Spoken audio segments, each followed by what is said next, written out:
Hi guys, good afternoon. For today's video, gusto ko lang i-share sa inyo yung secret ko kung bakit hindi na sumasayad yung gulong ko sa aking fender. So, ano po yung ginawa ko? Actually, simple lang po. Naglagay lang po tayo ng coil spring spacers at saka yung footing ng coil spring yan, yung nasa baba at saka yung nasa taas na inilagay natin yan, yung nasa taas. So, mura lang po yan. Pinagawa ko lang po yan dito yan sa Tacloban, sa may City Hardware na.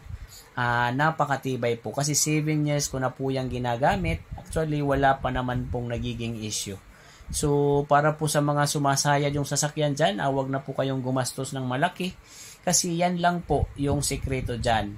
Mabilis at saka matipid na paraan para iwas fender rubbing po tayo.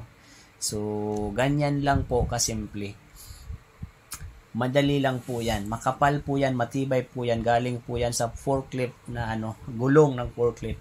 So, simple lang. Yan lang talaga.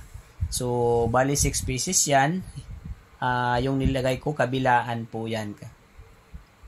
Yung nasa baba na footing, 2 inches yan. At saka yung sa taas naman, 3 inches. At saka yung in between sa coil spring yan, yung nagko-coil ay bali 2 inches po yan. So, yan, for 7 years na paggamit ko, in God's grace, hindi po siya sumasayad kahit loaded po ako. Kahit na halimbawa long ride, may mga lubak, hindi po yan sumasayad na kahit 17/9 yung gamit kong gulong. So, ngayon, makikita nyo yung nagwi-welding. Actually, pinalitan ko po yung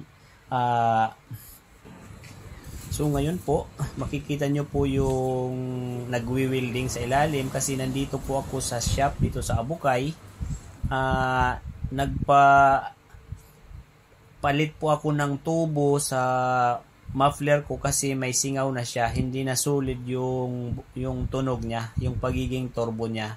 So dito lang po yan sa Abukay, which is sa price niya, 1,000 po yung singil niya. Dati lang yan, mura lang po yan, 700 lang po yan. So, ngayon 1,000 na. Pero so far, okay naman yung pagkakagawa kasi naka full weld naman po. So, yan, after 7 years, nagpalit po ako ng tubo. Kasi dati, tinanggal ko po yung catalytic niya para po matanggal yung silencer, yung mga dyan, yung mga noise reducer doon. So, tinanggal ko po yan para po masulid yung boses, which is satisfying naman kasi kontento po ako sa boses ni Ono. So, yan po si Kuya. Seryoso sa pag-welding. Shout out sa iyo, Kuya. Thank you so much sa paggawa sa kay Ono. Which is excited na ako na mapakinggan muli mamaya yung solid na tunog niya. So, ayan guys, malapit na pong matapos yan. So, yan, dito lang po yan sa Abukay. Sa unahan lang po yan ng Ultra Steel. So, sa mga gustong magpagawa, dito lang po kayo. Magpunta lang po kayo dito. Mag-request lang po kayo. Sabihin nyo lang po kung ano yung gustong ipagawa nyo. Magbigay lang kayo ng instruction doon sa gagawa para at least satisfied kayo doon sa magiging result nyo. So, ayan, matatapos na. Ilang minutes na lang, sabi ni Kuya, matatapos na daw. So, tanggal na rin siguro yung niyan, yung hindi, yung parang basag na na tunog ng aking muffler. Fuel consumption naman. Kahit nakaturbo na siya, pinalitan ko na yung muffler niya, wala na yung mga catalytic dyan. So, para sa akin, masasabi ko na matipid pa rin po yung yung ating Mirage.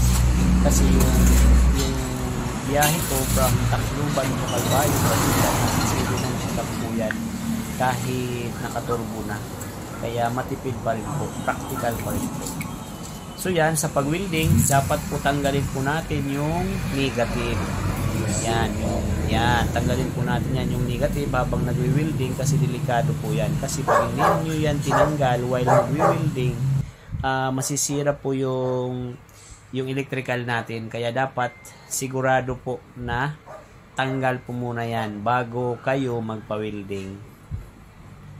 Para iwas mas malaking damage, mas malaking sira kasi gagastos po kayo niyan ng malaki.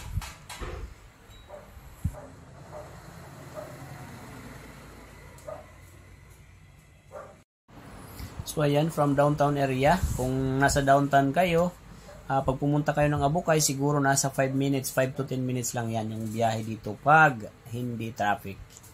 So mabilis lang. So ngayon Saturday, mabilis naman po. Actually nasa ano lang na naman tayo, malapit lang. Actually pwedeng takbuhin nga. So ayan.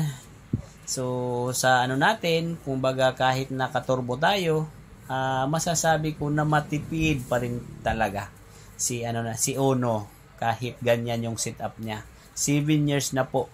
Hindi po yan hindi po nagbago yung takbo na sasabihin humina yung hatak ka dahil naka 17/9 ako tapos nakaturbo pa. Hindi po. Depende po yan sa talaga. Depende po sa driver yan. Kahit po yung engine displacement natin, kumbaga mababa lang. So sulit.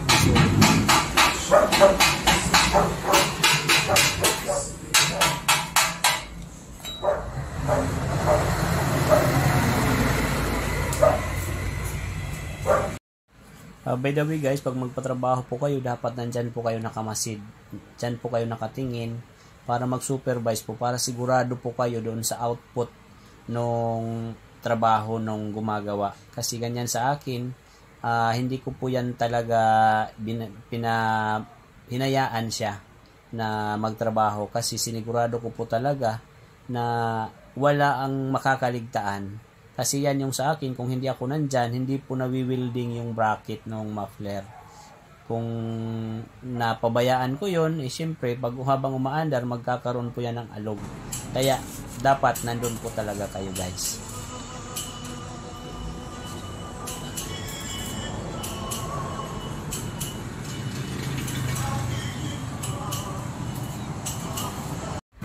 So, ayan, dahil tapos na, sound check na tayo. Yan.